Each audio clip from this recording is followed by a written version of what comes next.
Hello students, welcome to all. Smart academy के YouTube channel पे आप सभी का स्वागत है। तो हम लोग आज करने जा रहे हैं 24 जून को जो जेईई मेंस का पेपर हुआ था उसका जो शिफ्ट 1 था उसका एनालिसिस हम करने जा रहे हैं। बहुत ज़्यादा मतलब मैं ये कहूँगा कि ज़्यादा आसान सवाल भी नहीं थे, ज़्यादा मुश्किल भी नहीं थे, डुएबल थे।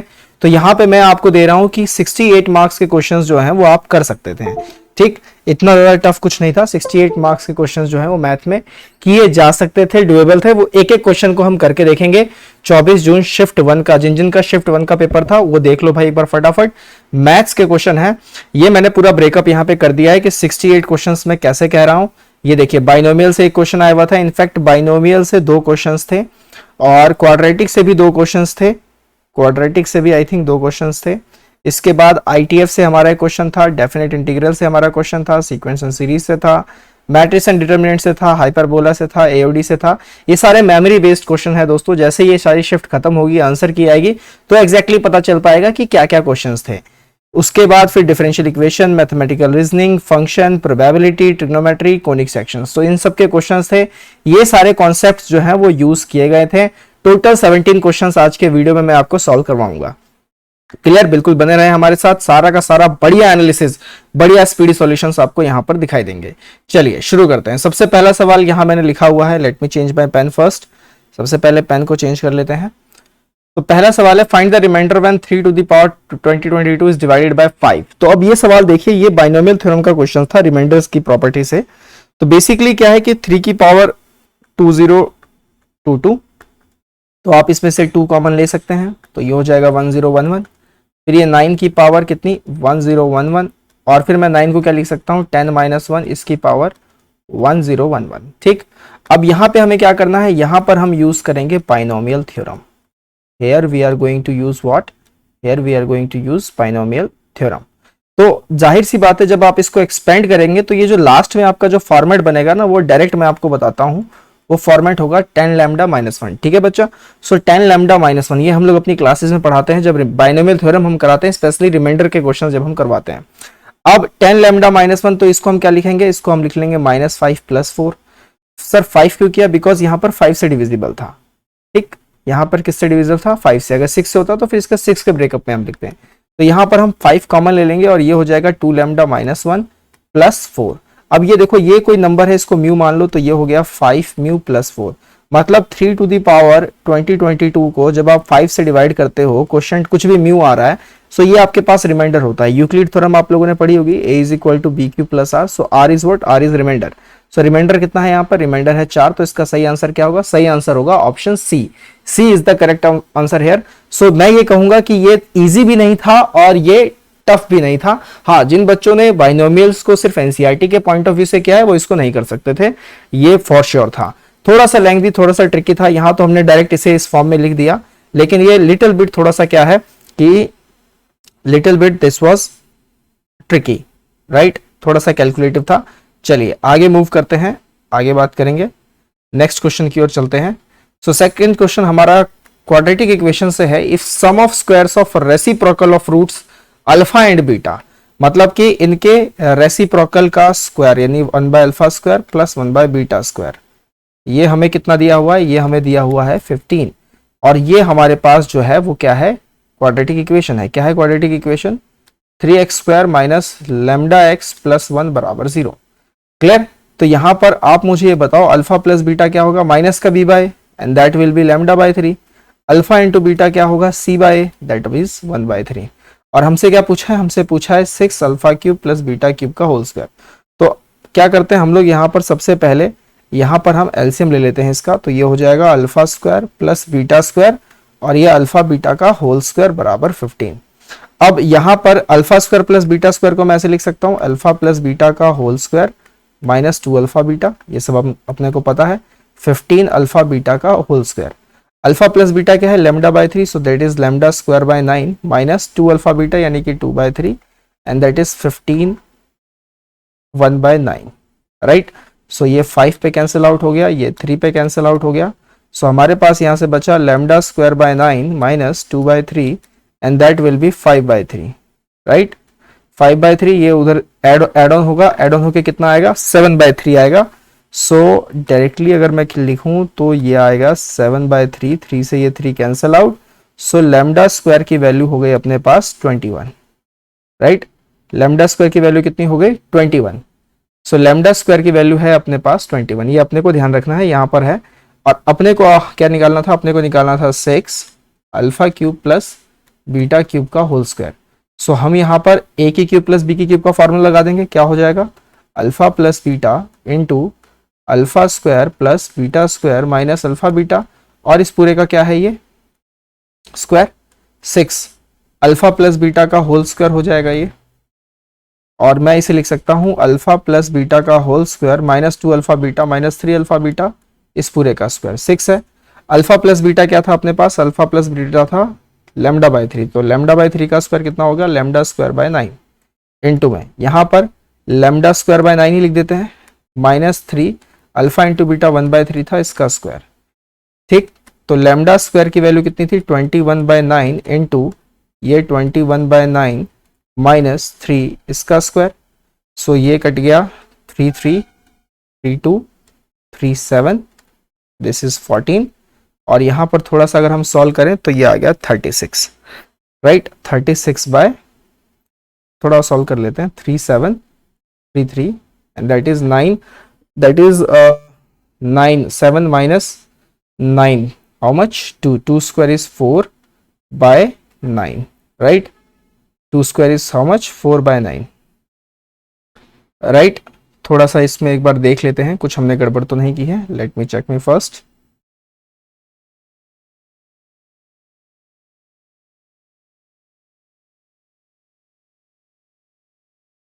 यहाँ पर 1/3 है, ठीक है, minus 2 alpha beta minus beta, ये भी ठीक है। λ²/9 इस पूरे का होल स्क्वायर था, so this will be 14 into this is how much, this is 3733 and this is will be, I think this all is correct here, या perfectly right. So λ² is how much 21,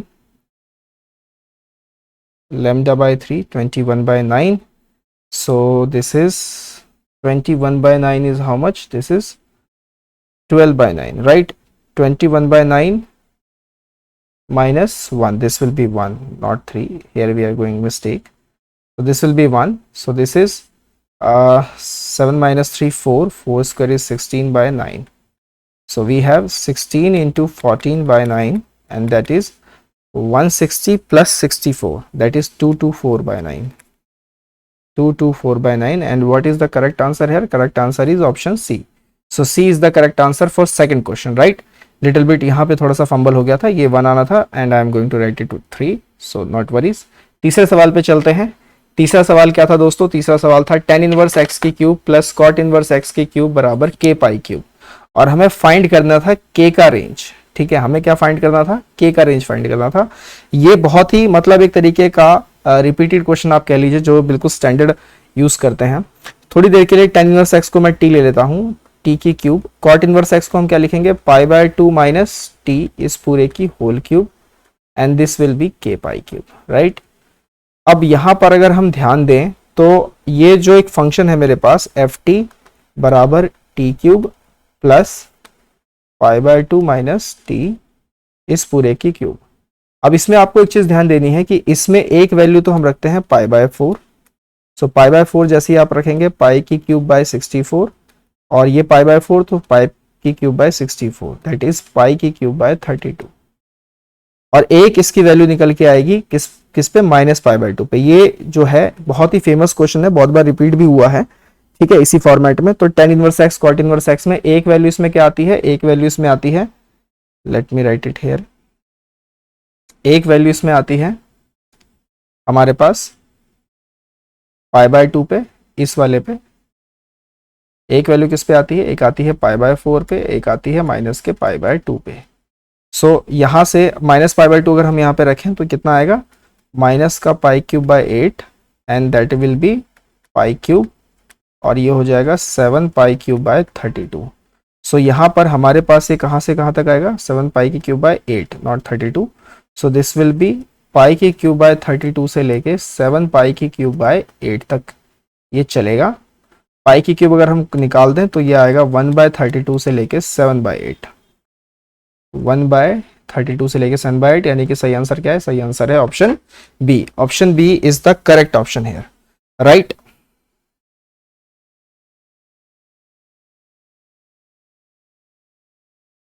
चलिए, तो इसका answer क्या था? इसका answer था option B.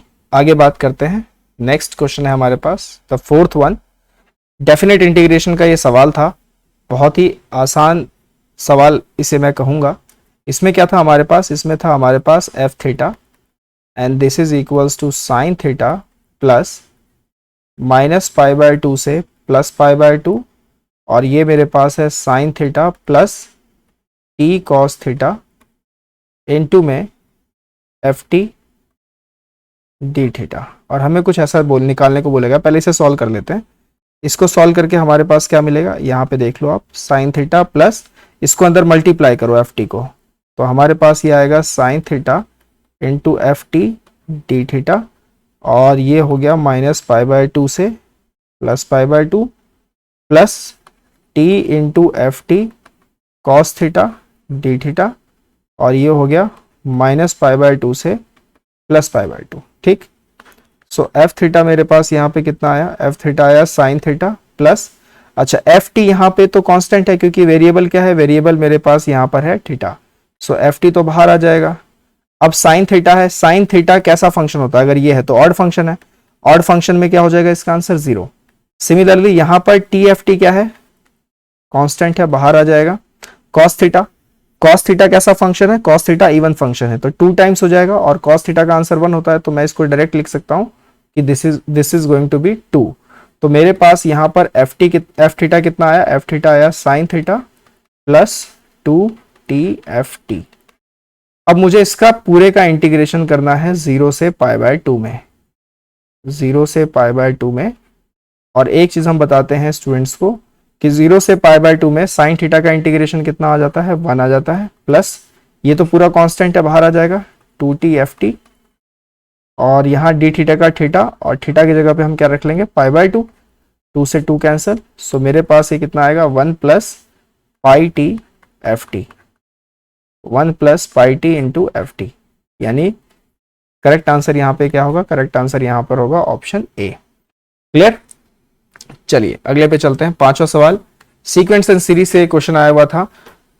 ये कहेंगे कि थोड़ा सा ट्रिकी था ये क्वेश्चन भी, ठीक है। अगर मतलब आपको इस तरीके के सवाल की प्रैक्टिस करने की आदत नहीं है तो आप ये नहीं ही कर पाएंगे, क्योंकि ऐसा सवाल एनसीईआरटीज में भी नहीं है, एग्जाम्पल्स में भी नहीं है, राइट। मैं एक जनरल स्टूडेंट के पॉइंट ऑफ व्यू से बता रहा हूँ, मैं उन स्टूडेंट्स के पॉइंट ऑफ व्यू से नहीं बता रहा जो 2 साल या 4 साल की बहुत अच्छी तैयारी करते हैं, वो तो इन सवालों को बहुत आसानी से उड़ा सकते हैं, ठीक है। सबसे पहला है अपने पास ai पे 1 है, सो हम यहाँ पे a1 + a2 + a3 and so on plus an, इसकी वैल्यू कितनी हो गई? 192।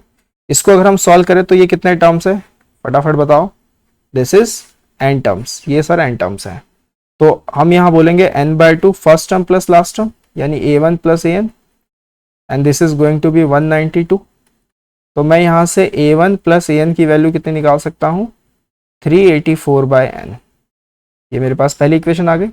अब यहाँ पे भी हम रख लेते हैं, i की स्टार्टिंग 1 से करनी है, तो ये मेरे पास आएगा a2 a4 a6, और फाइनली मुझे यहाँ पे क्या रखना है? n/2 रखना है, ध्यान रखना। i की जगह पे n/2 रखेंगे तो an ही आएगा, और इसका सम कितना बोला हुआ है? तो ये अगर कोई तुमसे पूछे कि ये कितने टर्म्स है, तो हम बोलेंगे this is also n/2 terms. कितने टर्म्स है ये? n/2 terms. सो ये हो जाएगा n/2 और उसका हाफ, तो n/4। फर्स्ट टर्म है a2 और लास्ट टर्म है an, एंड दैट इज 120। सो हमारे पास a2 + an कितना आ गया? ये आ गया मेरे पास 480/n, 480/n। अच्छा, a2 को मैं लिख सकता हूं first term plus common difference, है ना, ये 480/n सेकेंड। अब a1 + an की जगह मैं यहाँ पे क्या लिख लूंगा? 384/n + 1 बराबर 480/n।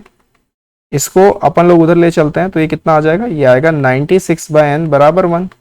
सो n की वैल्यू यहाँ से कितनी आ गई? 96। तो मेरे को क्या पूछा हुआ था? मुझे पूछा हुआ था कि n की वैल्यू क्या है, एंड दैट विल बी 96। तो बहुत ही आसान सवाल था, ज्यादा हाली मतलब इस तरीके से कोई दिमाग में नहीं था कि बहुत ज़्यादा कुछ आसमानी तूफानी चीज़ें निकालनी है, बेसिक चीज़ें यहाँ पे अप्लाई करनी थी कि सम ऑफ एन टर्म्स क्या होता है और उसी को सॉल्व करके आपको एन निकालना था। देखिए सवाल मैथ्स के ऐसे ही रहते हैं, ट्रिकी से रहते हैं, आपको जरूरत है एक अच्छे प्रैक्टिस की जिस तरीके से आप इन कुछ चीज़ों को कर सकें। छठे क्वेश्चन पे आते हैं। छठा क्वेश्चन हमसे क्या कहता है? छठा क्वेश्चन कहता है कि ये हमारे पास कोई मैट्रिक्स है ए और ये 1 से लेके 50 तक है और इसका सम, इसके एडजॉइंट का सम, तो अपने को पता है एडजॉइंट ए के डिटर्मिनेंट का फॉर्मूला क्या होता है, ये होता है डिटर्मिनेंट की पावर n-1। n क्या है? ऑर्डर। तो ऑब्वियस सी बात है ऑर्डर यहाँ पे 3 दिखाई दे रहा है, तो ये होगा डिटर्मिनेंट ऑफ ए का स्क्वायर। तो हमारे लिए सबसे पहला काम है कि हम डिटर्मिनेंट ऑफ ए निकाल लेते हैं। निकाल लो, प्लस माइनस प्लस निकालो। सो दिस इज 1, ये गया और ये गया, दैट इज 1 प्लस ए, और ये गया और ये गया, सो दैट इज 1। तो मेरे पास डिटर्मिनेंट कितना आया? मेरे पास डिटर्मिनेंट आया a प्लस 1।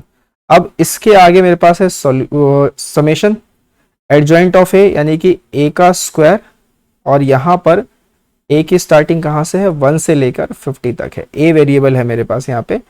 इसका अगर मैं स्क्वायर करूँ तो क्या हो जाएगा? a प्लस 1 का होल स्क्वायर, है ना।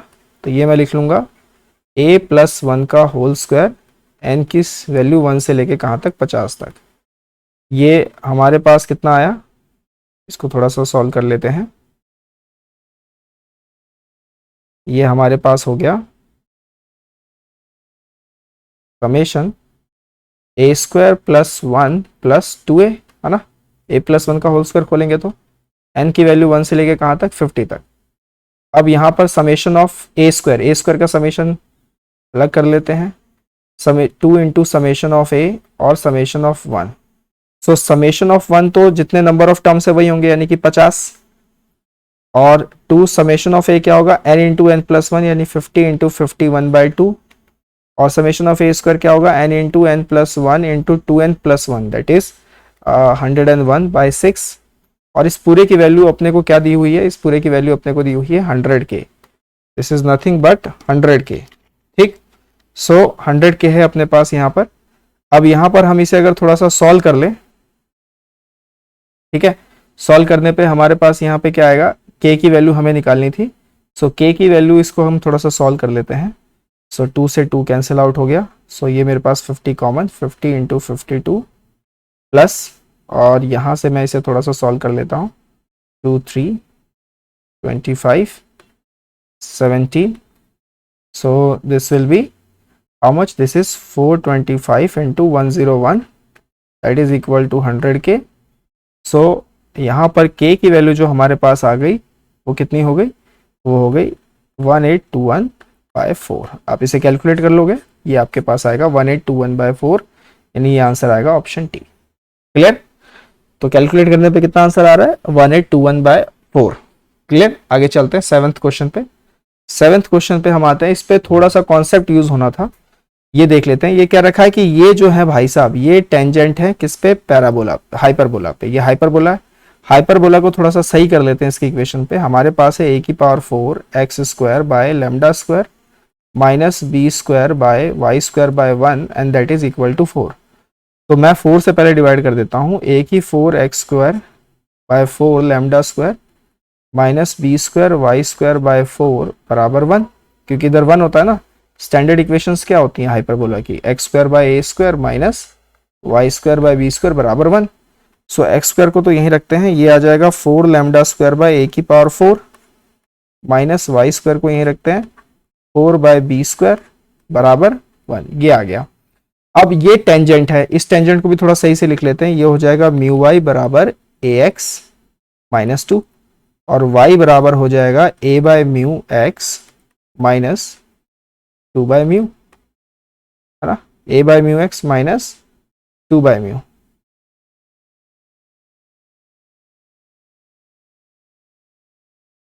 क्लियर? तो अगर इसे हम कंपेयर करें किसके साथ? y is equal to M X plus C के साथ। तो यहाँ पे स्लोप क्या है? m की जगह है मेरे पास यहाँ पर a बाय म्यू, और c की जगह पे मेरे पास क्या है? माइनस का 2 बाय म्यू।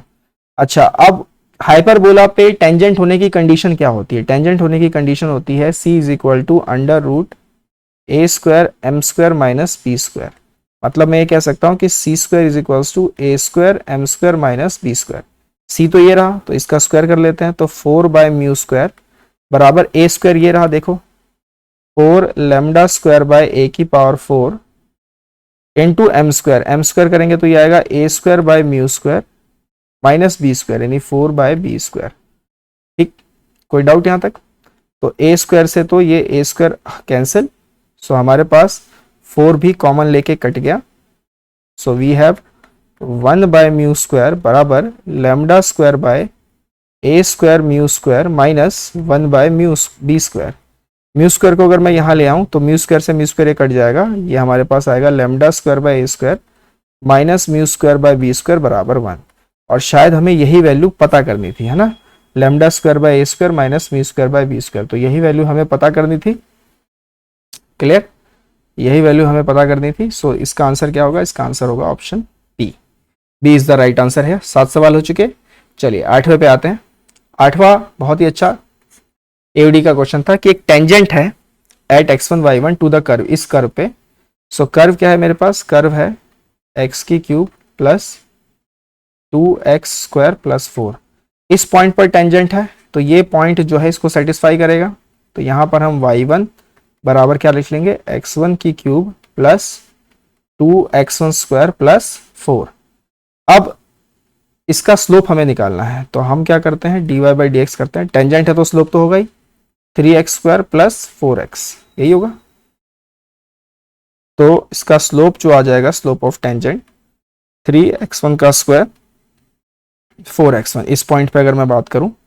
अब इसकी टेंजेंट की इक्वेशन क्या होगी? y माइनस y1, स्लोप है 3x1 का square plus 4x1 into x minus x1।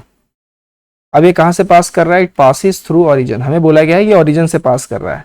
सो ये है माइनस का y1 3x1 का स्क्वायर प्लस 4x1 और ये आ जाएगा माइनस का x1, माइनस से minus will get cancel out and we have y1 as 3x1 cube plus 4x1 square, y1 ये रहा।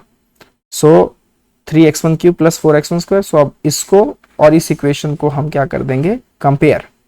So 3x1 cube plus 4x1 square बराबर x1 cube plus 2x1 square plus 4। So we have 2x1 cube plus 2x1 square minus 4। 2 से अगर मैं divide कर दूं तो ये आएगा x1 cube plus x1 square minus 2 बराबर 0। अब यहीं पे रुक जाओ, यहाँ पे अब आपको कुछ और करने की जरूरत नहीं। ऑप्शन देखो, क्या x1 ये सेटिस्फाई कर रहा है? क्योंकि हमें x1 y1 ही तो निकालना है ना। तो 0 0 पे तो सेटिस्फाई नहीं कर रहा, तो ये ऑप्शन नहीं हो सकता। -1 कर रहा है क्या? -1 भी नहीं कर रहा। 2 कर रहा है क्या? 2 की cube 8, 2 square 4, 8 plus 4 12, 12 minus 2 10, 10 is not equal to 0, तो ये भी नहीं कर रहा। तो क्या कर रहा है? 1 कर रहा है। 1 रखेंगे तो ये सेटिस्फाई कर रहा है। So the correct answer is 1। अगर आप यहाँ पे 1 भी रखोगे तो अगर ये y1 से देखोगे 4 2 6 और 1 7, यहाँ से भी देख लोगे तो 4 और 3 7, तो C is the right option here. तो यहाँ पर रुक के थोड़ा सा अपने आप को पॉज लेके ऑप्शन का यूज करना है आपको। क्लियर? वहां पे ये नहीं है कि इसको सॉल्व, इस क्यूबिक इक्वेशन को सॉल्व करने लग जाओ, ऐसा मत करना, ऑप्शन का यूज करना। ठीक, चलो आगे चलते हैं। 9th क्वेश्चन पे ऊपर हम आते हैं। बहुत ही अच्छा सवाल था। डोमेन हमें पता करना था इसका। डोमेन क्या है? Cos inverse x square minus 5x plus 6। तो मैं इसको थोड़ा सा मतलब फैक्टर तो कर ही सकता हूँ। x माइनस 2 x माइनस 3 इसका फैक्टर हो जाएगा ना, तो डायरेक्ट लिख लेते हैं अपन लोग। तो ये आ जाएगा cos inverse x minus 2 x minus 3 divided by ये x माइनस 3 और x प्लस 3 इनटू में यहाँ पे है 1 बाय लॉग x स्क्वायर। अब यहाँ पर हम ध्यान से देखें तो हम x को क्या नहीं रख सकते? तो हम x को 3 काटने से पहले मैं ये कह सकता हूँ कि x जो है वो 3 नहीं हो सकता। 3 होगा तो 0 हो जाएगा ना, है ना, 0 बाई 0 फॉर्म आ जाएगी, वो तो हो नहीं सकता। ठीक है, तो कॉस इनवर्स के x में जो लोग बैठते हैं वो कहाँ से कहाँ तक होंगे? x minus 2 upon x plus 3। ये जो लोग हैं ये -1 से 1 तक जाएंगे। तो पहले इतना हिस्सा सॉल्व कर लेते हैं। x minus 2 by x plus 3 greater than -1। तो इसको अगर मैं सॉल्व करूं तो x minus 2 by x plus 3 plus 1 greater than 0। So x minus 2 plus x plus 3 by x plus 3 greater than 0। So 2x plus 1 by x plus 3 greater than 0। अब यहाँ पे हम अपना वो बनाएंगे कर्व, -1/2 और -3 है ये, और हमें पॉजिटिव चाहिए तो यहाँ और यहाँ, मतलब ये कह रहा है कि -∞ से -3 और -½ से 1/2 तक, मतलब इन्फिनिटी तक हम चल सकते हैं। ठीक है, अगर इसको सॉल्व कर लेते हैं तो क्या कहता है हमें देख लेते हैं। ये वाला हिस्सा अगर हम सॉल्व करें कि x-2 बाय x + 3 1 अगर मैं माइनस करूं तो x-2 - x - 3 बाय x + 3 <0।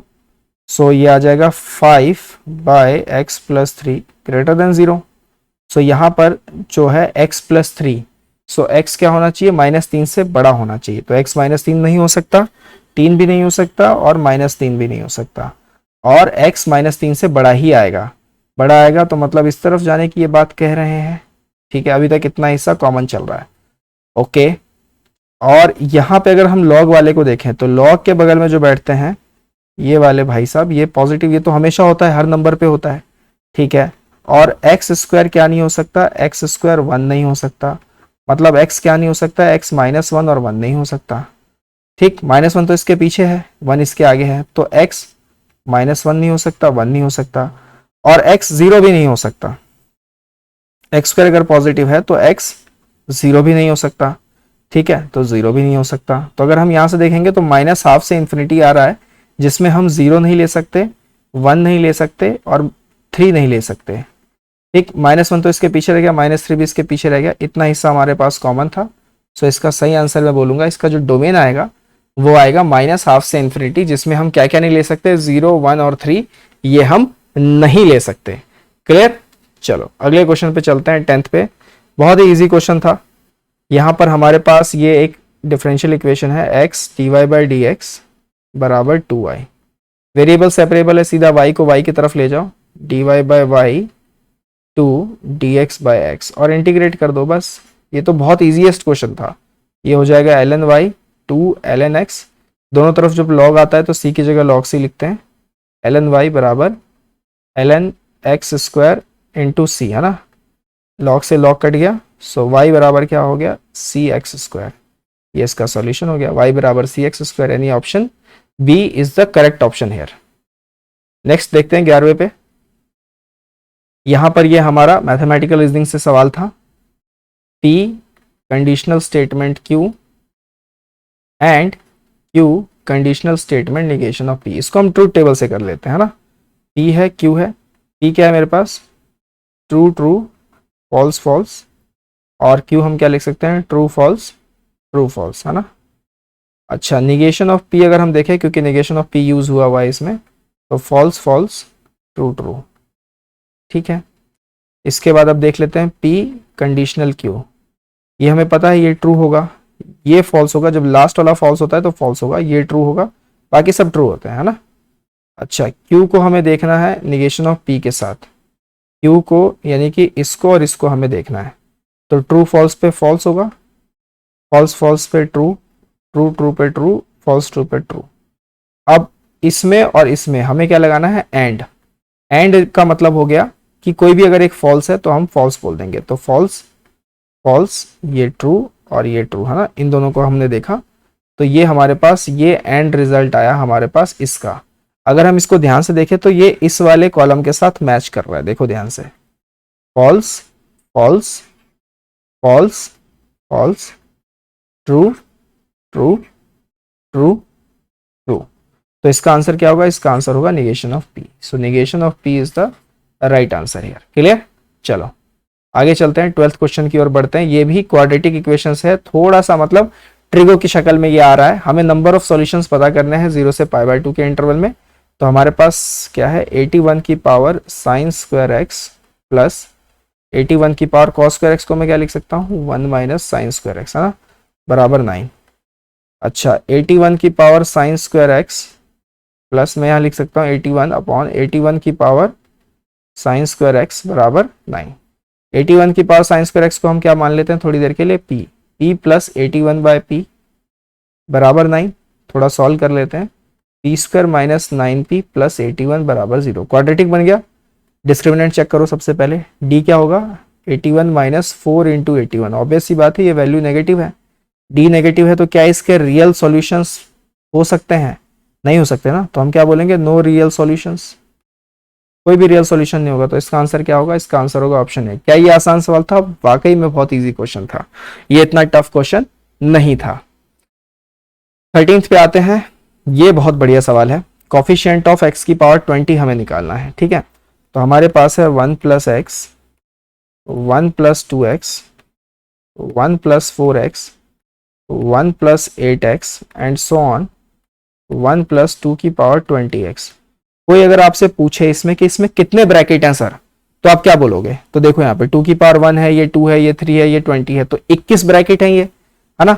तो इस सब में से जो ना ये x का कोफिशिएंट कॉमन निकालो, यहाँ पर 1 है तो 1 इंटू 2 इंटू 4 इंटू 8, मतलब ये यहाँ से हम कॉमन निकालते जा रहे हैं, एंड सो ऑन 2 की पावर 20। तो मेरे पास क्या बचेगा? मेरे पास बचेगा 1 प्लस एक्स, यहाँ पे बचेगा हाफ प्लस एक्स, यहाँ पे बचेगा 1/4 प्लस एक्स, यहाँ पे बचेगा 1/8 plus x and so on 1/2 की पावर 20 प्लस एक्स, है ना, ये बचा।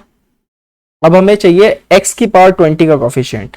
अब देखो यहाँ पे ध्यान से, x की पावर 20 कैसे मिलेगी? जब ये वाला चीज आप कांस्टेंट रखोगे तो x सारे मल्टीप्लाई होकर 20 दे रहे होंगे, है ना। तो यहां से हमारे पास ये जो पूरा है, सपोज करो ये तुम्हारे पास थोड़ी देर के लिए t है, इसको t मान लो, लेट दिस एज t। तो t इंटू 1 प्लस, अब इसको जब कांस्टेंट रखोगे, ठीक, तो बाकी सारे जो मल्टीप्लाई होंगे वो इसके साथ, तो हाफ टी, इस तरीके से 1/4 टी एंड सो ऑन 1/2 की पावर 20 टी। सब में से अगर मैं टी कॉमन निकाल लूं तो ये मेरे पास आया 1 plus half plus 1/2 square plus 1/2 cube and so on 1/2 की पावर 20। अच्छा टी क्या है? टी ये रहा, तो टी की पावर देखो हम क्या लिख सकते हैं, टी को टी की 2 की पावर 1 इंटू 2 की पावर 2 इंटू 2 की पावर 3 एंड सो ऑन 2 की पावर 20। इस पूरे को मल्टीप्लाई करेंगे किसके साथ? 1 plus half plus half square plus half cube and so on 1/2 की पावर 20। ठीक, तो अगर हम ध्यान से देखें तो 2 की पावर 20 का सम कितना होगा? 20 इंटू 20 1/2 इंटू ये जीपी बन रहा है ना। जीपी के लिए कितने टर्म्स है? 21 टर्म्स है। तो यहाँ पे हम लगाएंगे a यानी कि 1 माइनस r 1/2 की पावर 21 बाय 1 माइनस हाफ।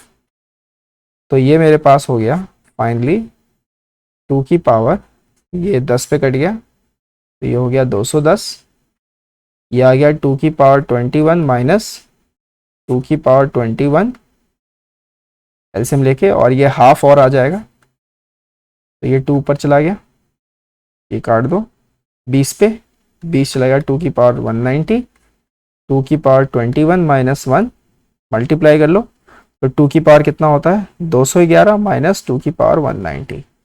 सो ये हो गया 2 की पावर 211 माइनस 2 की power 190। This is the coefficient of x की पावर 20। 2 की पावर 211 माइनस 2 की पावर 190। क्लियर? चलिए 14th पे आते हैं। ये जो सवाल है बहुत ही बड़ा सवाल है, ये भी फंक्शन का क्वेश्चन है, मिनिमम वैल्यू इसकी हमें निकालनी है। तो फंक्शन क्या है हमारे पास? X square minus 1 by X square plus 1। तो मैं फंक्शन को यहाँ पे क्या लिख सकता हूँ? एक्स स्क्वायर प्लस 1 माइनस 2 लिख सकता हूँ ना। अब मैं इसको जब इससे डिवाइड करूंगा तो मेरे पास ये फंक्शन बन जाएगा 1 minus 2 by X square plus 1। ठीक है, कोई दिक्कत यहाँ तक? अच्छा, अब अपने को पता है एक्स स्क्वायर जो होता है वो 0 से लेके इन्फिनिटी तक चलता है कि नहीं चलता? अगर मैं इसमें एक ऐड कर दूं तो सभी तरफ एक ऐड हो जाएगा, लेकिन इन्फिनिटी में एक ऐड करने का क्या फायदा, वो फिर भी इन्फिनिटी रहेगा। अच्छा, इसको जैसे ही उल्टा कर दूंगा तो 1 बाय एक्स स्क्वायर प्लस 1, तो ये जो वैल्यू होगी ये वैल्यू कहाँ से कहाँ तक चलेगी? 0 से लेकर ये वैल्यू 1 तक चलेगी। ठीक, इसमें जब मैं -2 की मल्टीप्लाई करूंगा तो इनइक्वलिटी पलट जाएगी, तो -2 से लेकर ये माइनस का 2 बाय एक्स स्क्वायर प्लस 1 और ये 0। अब इसमें 1 ऐड कर देते हैं, 1 ऐड कर देंगे तो -1 मैंने ऐड कर दिया, 2 बाय एक्स स्क्वायर प्लस 1 और ये 1, है ना। अच्छा, ये तो मेरे पास फंक्शन ही आ गया मेरा, दिस वाज माय फंक्शन, ये मेरा फंक्शन था। तो ये जो फंक्शन है ये कहाँ से कहाँ तक जा रहा है, -1 से लेके 1 तक जा रहा है। तो इसकी मिनिमम वैल्यू मैं क्या कह सकता हूँ कि सर इसकी मिनिमम वैल्यू आप -1 कह सकते हो। सो -1 के लिए इसका क्या आंसर होगा, इसका आंसर होगा ऑप्शन सी, है ना। मजा आया। देखिए सवाल ज्यादा मुश्किल नहीं थे, बस थोड़ा सा प्रैक्टिस आपकी अच्छी रखनी थी। तो जो स्टूडेंट्स अभी मतलब 3-4 महीने से जिन्होंने प्रिपरेशन शुरू की, माइंड ऐसा बनाया है कि चलो यार अब थोड़ा सा जेईई मेंस को फोकस करें, उनके लिए मैथ्स थोड़ा सा ट्रिकी हो सकता है। ऑल्दो सवाल उतने ज्यादा मतलब मैं ये कहूंगा कि मुश्किल नहीं थे, लेंथी थे, मुश्किल नहीं थे। अगर आपने बहुत अच्छे क्वेश्चन सेट ऑफ प्रैक्टिस कर रखा है, कोई एक अच्छी बुक आपने सही से फॉलो कर रखी है, तो आप ये सारे सवाल कर सकते थे। 15th क्वेश्चन पे आते हैं। अब ये प्रोबेबिलिटी डिस्ट्रीब्यूशन का क्वेश्चन है। ये 33p करके जब भी ऐसा लिखते हैं तो ये ध्यान रखना, ये n और ये p होता है। n का होता है नंबर ऑफ ट्रायल्स, p मतलब होता है सक्सेस। तो n की वैल्यू यहाँ पे मेरे पास क्या है 33 और p की जगह पे p है, तो ऑब्वियस सी बात है q की वैल्यू क्या होगी 1 माइनस p होगी। अब हमारे को ये कुछ दे रखा है, हम यहां से इसका कुछ यूज करते हैं। 3px बराबर 0, सो 3px बराबर 0 का मतलब हो गया nc 0 p की पावर 0 1 माइनस p की पावर n बराबर ये हो गया 1 पे nc 1 p की पावर 1 1 माइनस p की पावर n माइनस 1। ठीक, तो 3 n की जगह पे मैं क्या रखूंगा 33 c0 का क्या आंसर होगा, n की जगह पे रखना है मुझे 33 c0 का आंसर 1 होगा, ये भी 1 होगा, और 1 माइनस p की पावर मैं यहाँ पर रख दूंगा 33 c1 का 33 p की पावर 1 और 1 माइनस p की पावर 32। तो ये पूरा कैंसिल आउट कर दो, तो मेरे पास बचा 3 माइनस 3p बराबर 33p। सो ये आ गया 36p बराबर 3। सो p की वैल्यू कितनी हो गई 1/12। p अगर 1/12 है तो q कितना होगा 11/12 होगा, है ना। अब अपने को क्या निकालना है, अपने को निकालना है px बराबर 15 और px बराबर 18, ये निकाल लेते हैं। तो 33c15 p कितना था अपने पास 1/12 की पावर 15 11/12 की पावर 18। इसी तरीके से 33c18 1/12 की पावर 18 11/12 की पावर 15 सॉल्व कर लेते हैं। अगर ध्यान से देखोगे तो 33 में से 15 लोग आप चुन रहे हो, मतलब 18 लोग आप रिजेक्ट कर रहे हो, तो ये वैल्यू सेम है, तो ये कट जाएगी। ये पूरा 15 यहाँ 3 बचेगा और ये पूरा जाएगा तो यहाँ 3 बचेगा। सो हमारे पास 11 का क्यूब बाई 12 का क्यूब 1 का क्यूब बाई 12 का क्यूब, ये आएगा। 12 क्यूब कैंसिल, 11 का क्यूब क्या होता है 1331। इसी तरीके से अगला क्या निकालना था अपने को, पी एक्स बराबर 16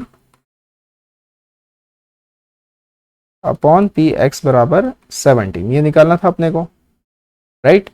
सो हम यहाँ पे क्या लिखेंगे 33c16 पी हो गया 1/12 की पावर कितनी 16, 11/12 की पावर कितनी हो गई 17। यहाँ पे देखेंगे 33c17 1/12 की पावर 17 11/12 की पावर 16। 33 में से 16 लोग आपने सेलेक्ट किए, 17 हटा दिए, तो ये वैल्यू सेम है। ये देखोगे ध्यान से तो ये पूरा और ये पूरा, तो हमारे पास आ गया 11/12 और ये मेरे पास आ गया 1/12, 12 से 12 कैंसिल, इसका आंसर हो गया 11। इन दोनों वैल्यू को हमें माइनस करना था, सो आंसर कितना आएगा 1320, 1320 इसका आंसर आएगा, यानी ये हो गया ऑप्शन नंबर पी। 20 का सही सवाल था, बिल्कुल एनसीईआरटी बेस्ड क्वेश्चन था, कुछ भी हाईफाई क्वेश्चन नहीं था, एनसीईआरटी बेस्ड क्वेश्चन था। तो इस क्वेश्चन को अभी हम इसको सभी को मार्क कर लेंगे कि कौन सा इजी रहेगा। 16 देखते हैं उससे पहले। एक हमें एस सेट दे रखा है थीटा सच दैट, थीटा किसको बिलोंग कर रहा है -पाई से पाई, जिसमें मुझे पाई/2 नहीं चाहिए, ठीक है। और sine theta tan theta plus tan theta बराबर साइन 2 थीटा, ठीक है। तो हम इसको थोड़ा सॉल्व कर लेते हैं। Sine theta tan theta plus tan theta बराबर साइन 2 थीटा, साइन 2 थीटा क्या होगा 2 साइन थीटा कॉस थीटा, ठीक है। टेन थीटा अगर मैं कॉमन ले लूं तो मेरे पास आएगा साइन थीटा +1 माइनस में 2 साइन थीटा कॉस थीटा बराबर 0।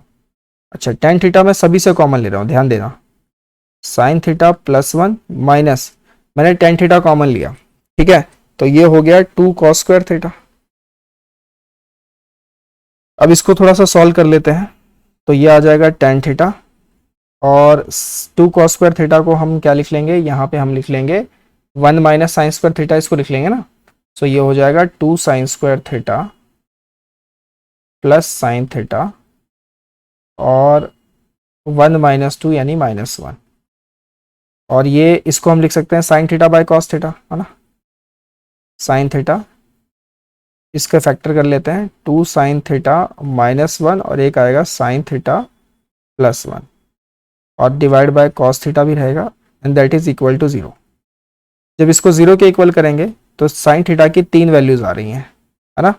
साइन थीटा की 3 वैल्यूज आ रही हैं, एक तो है 0, एक है हाफ, एक है -1। अब हमारे को कहाँ से कहाँ तक चलना है, हमारे को चलना है -पाई से पाई। तो ये हम ले लेते हैं -पाई और ये ले लेते हैं हम +पाई, ठीक है। तो हमारे पास 0 से लेके पाई तक में ग्राफ ऐसा जाता है और -पाई से 0 में ग्राफ साइन का ऐसा जाता है, ठीक है। ये ग्राफ है। अब इसमें 0 कहाँ कहाँ पे आ रहा है, 0 एक तो आ रहा है इस पॉइंट पे, 0 आ रहा है इस पॉइंट पे, 0 आ रहा है इस पॉइंट पे, 3। तो 0 के लिए 3 सॉल्यूशन है, क्या क्या, -पाई, पाई और 0। थीटा की वैल्यू ये हो सकती है। हाफ कहाँ पे आ रहा है, हाफ एक तो आएगा π/6 पे, एक 5π/6 पे, तो π/6 और एक 5π/6। -1 तो यहीं पे आएगा, है ना, -π/2 पे। और -π/2 मैं ले नहीं सकता क्योंकि उन्होंने बोला है कि थीटा में -π/2 आपका नहीं चलेगा। तो थीटा के कितने सॉल्यूशंस है, यानी इस सेट में कितने नंबर आएंगे, इस सेट में 5 नंबर आएंगे, 5, 1 2 3 4 5। तो मैं यहाँ पर जो number of elements in set S है, तो ये तो मैं बोलूंगा कि ये तो 5 है। अब टी की वैल्यू हम निकाल लेते हैं।